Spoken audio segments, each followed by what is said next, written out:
A verdadeira força está na capacidade de enxergar a realidade como ela é, sem as distorções causadas pelo medo ou pelo desejo. Essa lição pode mudar a sua vida. Certa vez, em uma aldeia distante, vivia um jovem chamado Elias. Ele era conhecido por sua coragem, mas também por sua impaciência. Sonhava em se tornar um grande guerreiro, acreditando que a força se media apenas pelos combates vencidos. Um dia, o ancião da aldeia lhe propôs um desafio. Se quer conhecer a verdadeira força, suba à montanha sagrada e traga de lá a resposta. Elias, confiante, partiu imediatamente. No caminho, enfrentou chuvas fortes, o frio cortante e o cansaço. Cada obstáculo testava sua resistência. Ao chegar ao topo, encontrou um velho monge meditando. Impaciente, Elias perguntou: "Vim buscar a resposta sobre a verdadeira força. Pode me dizer onde encontrá-la?" O monge abriu os olhos, sorriu e respondeu: "A verdadeira força não está nos músculos nem na espada. Ela está na forma como você enfrenta os desafios da vida.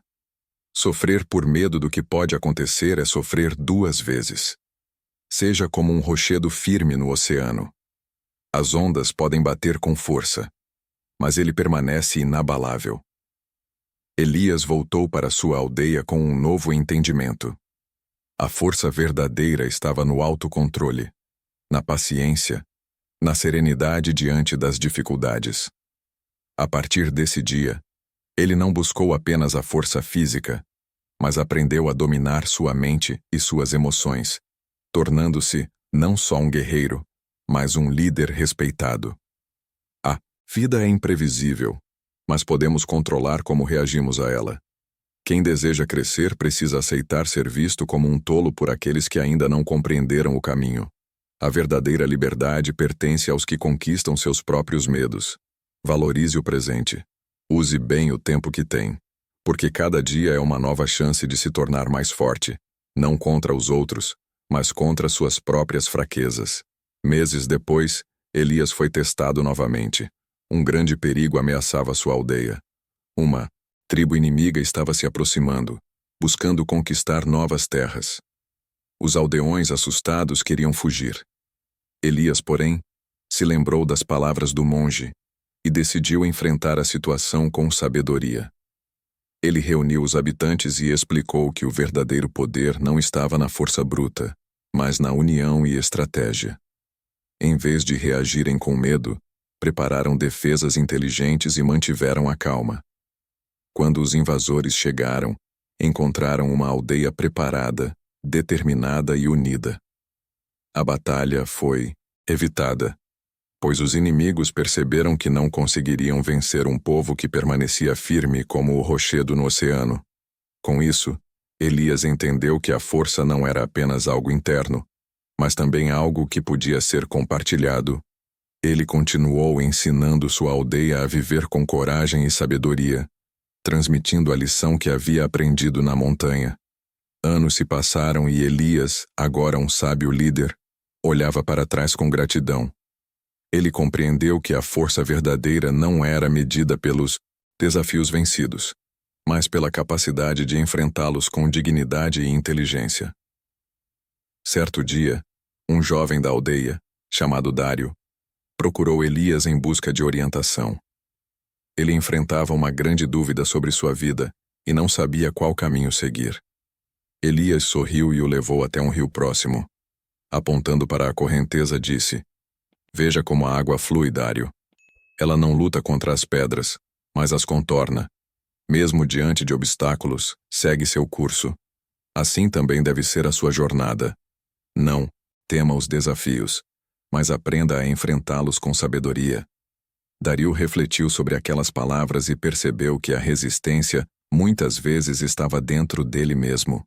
Ao aceitar que a vida sempre traria desafios, compreendeu que a verdadeira força não era resistir cegamente, mas aprender a se adaptar e crescer com cada experiência. Com o passar do tempo, Dário colocou as palavras de Elias em prática.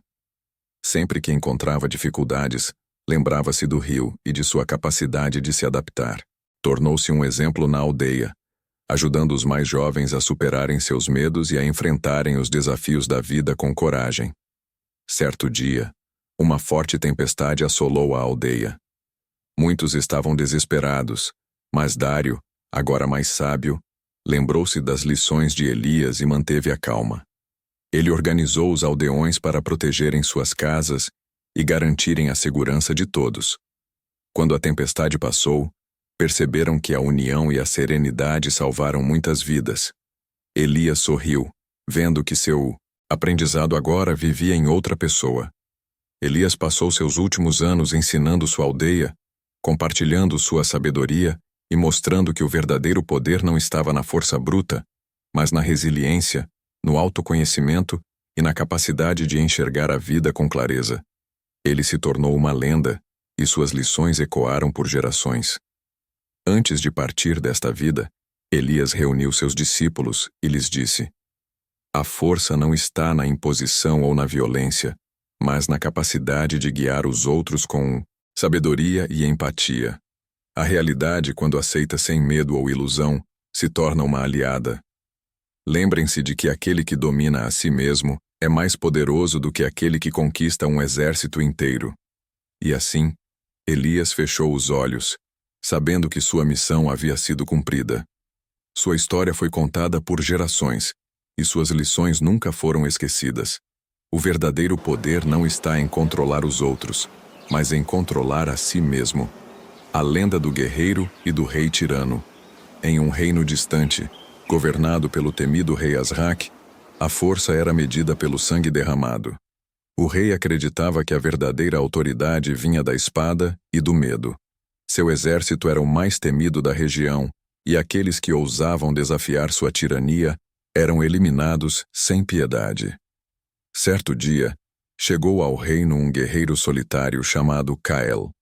Ele não ostentava armaduras luxuosas, nem carregava um exército ao seu lado.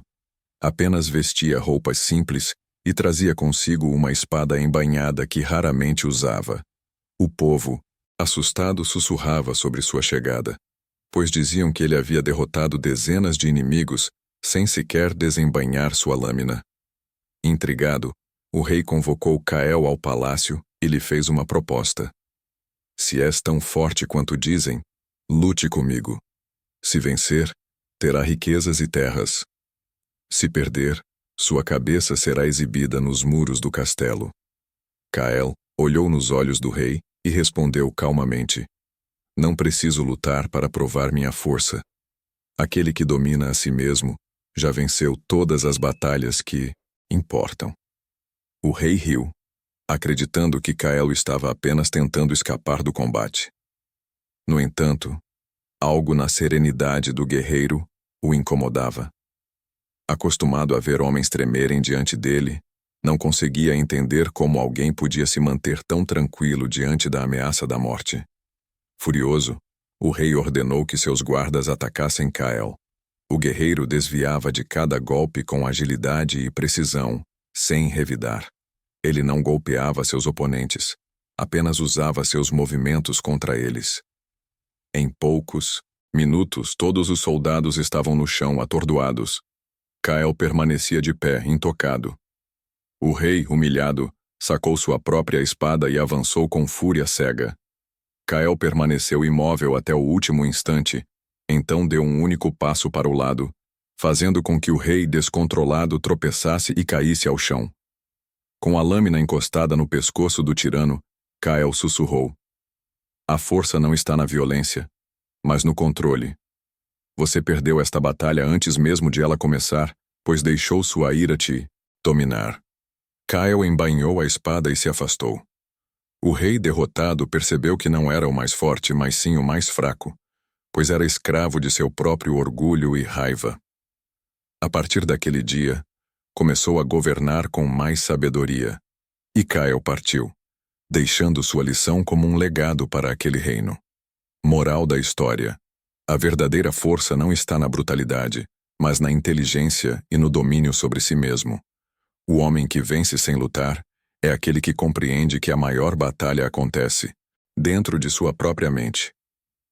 Se essa história fez sentido para você, Leve esse ensinamento adiante. Afinal, aquele que controla seus impulsos e emoções já conquistou o maior dos reinos, a si mesmo.